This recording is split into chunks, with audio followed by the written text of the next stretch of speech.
Kalau sering konsumsi obat pereda nyeri, apakah berbahaya untuk ginjal? Nah, yuk kita bahas, tapi sebelum itu wajib untuk konsultasi terlebih dahulu agar penanganan dan solusinya tepat sesuai dengan kondisi Bapak Ibu. Yang mau konsultasi sama saya, silakan pencet tombol pasti di sini agar nanti komunikasi kita nggak dibatasi dan saya bisa membalas pesan dari Bapak Ibu. Komen mau konsultasi dan jangan lupa di-share, semoga jadi amal jariah. Nah, obat anti nyeri termasuk obat golongan pertama atau nomor satu yang bisa menyebabkan gagal ginjal kalau konsumsinya terlalu sering dan menahun. Jadi, bagaimana Pak yang aman untuk konsumsi obat anti nyerinya? Yang pertama, berdasarkan resep dari dokter. Yang kedua, kalau sudah lama juga konsumsi obat anti nyerinya, dokter pasti akan melakukan langkah deteksi di ginjal.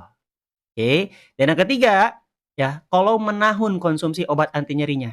Jadi kalau misalkan Bapak Ibu konsumsi obat anti nyeri jarang atau mungkin nggak terlalu sering, hanya pas dalam kondisi tertentu, itu masih dalam batas aman. Yang perlu warning atau perlu antisipasi kalau sudah menahun. Dan pastinya pun dokter paham itu, akan lakukan langkah antisipasi. Oke, jadi kalau misalkan Pak saya minum metformin, minum obat tensi, minum obat gula, obat lainnya, ya itu masih dalam batas yang aman, Bapak Ibu nggak perlu khawatir ginjalnya bisa rusak. Justru obat anti nyeri. Kenapa obat anti nyeri? Karena dia golongan NSAID non-steroid anti-inflamasi. Jadi, jangan sampai ketergantungan sama obat anti nyeri.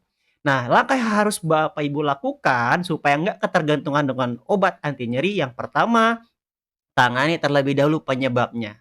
Jadi terkadang Bapak Ibu kita jangan hanya fokus ke yang dirasakan, tapi apa nih sumber masalahnya, tangani itu.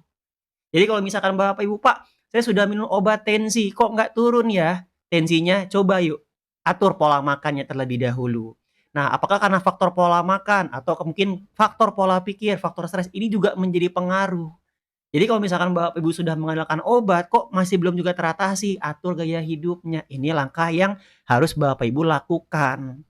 Atur pola makannya, lengkapi kebutuhan nutrisi harian, dan dibantu dengan olahraga atau aktivitas fisik. Dan yang terakhir, jam istirahatnya jangan begadang. Ini gaya hidup sehatnya Bapak Ibu, karena obat sifatnya hanya membantu untuk menurunkan gejala atau sebagai penahan rasa sakit dan pereda nyeri.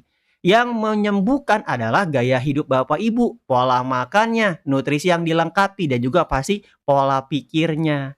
Kalau misalkan Bapak Ibu dalam kondisi stres, overthinking, ya wajar ketika minum obatnya, obat ini nggak bekerja maksimal karena badan Bapak Ibu mengeluarkan hormon adrenalin dan kortisol. Jaga pola pikirnya, jaga mood Bapak Ibu. Oke, supaya apa? Happy selalu, bahagia selalu, supaya badannya mengeluarkan hormon dopamin. Ini hormon kebahagiaan.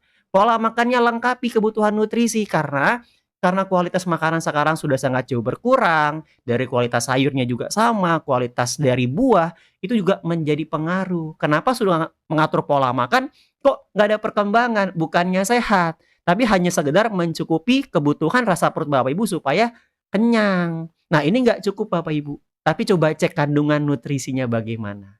Maka dari itu, lengkapi kebutuhan nutrisi kalau dari pola makan sehari-hari nggak cukup. Nah, silakan konsultasi kembali lebih detail. Buat Bapak Ibu yang mau konsul lagi sama saya dan mau menjadi program pendampingan ginjal dengan pola makan dan juga nutrisi, silakan bisa langsung inbox atau cek di profil, hubungi nomor saya. Terima kasih, kalau bermanfaat jangan lupa di-share.